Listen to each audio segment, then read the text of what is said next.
Free healthcare, quality education at magandang kinabukasan ang gusto ng bawat magulang para sa kanilang mga anak. Yan din ang isa sa mga rason kaya kami nandito sa Canada. Tara, samahan niyo kami sa monthly check-up ni Ethan dito sa Ellesmere Road. Napakarami nga ring Pinoy na nagpapacheck dito dahil maganda nga ang service nila dito. Kaya habang nag-aantay kami, hinaharot muna namin si Ethan para hindi siya mainip. Kailangan na nga namin hubarin lahat ng damit niya para makuha ang tamang timbang niya.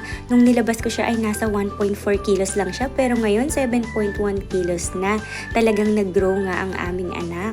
At kaya yan, talagang masaya ang mommy dahil namomonitor ang development ng aming anak. Yan nga pala ang doktor ni Ethan since birth at nung nasa incubator pa siya, yan na talaga ang doktor niya. Napakagaling yan dahil lahat chinecheck niya kay Ethan. At hindi lang yon, talagang meron ding nag-a-advise kung anong dapat kainin ni Ethan para din talagang maganda ang pag-grow niya.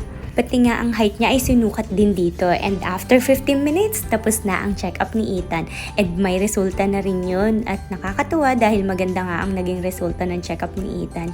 Kaya ayan, uuwi na kami. Pagbaba nga namin dito ay may nakita pa kaming kainan kaya kumain muna kami ng aking asawa. Meron kami nakitang Filipino breakfast kaya umorder kami ng bangsilog, tapsilog at salad. Syempre bilang magulang kailangan maging healthy rin tayo para maalagaan natin ng matagal ang ating mga anak.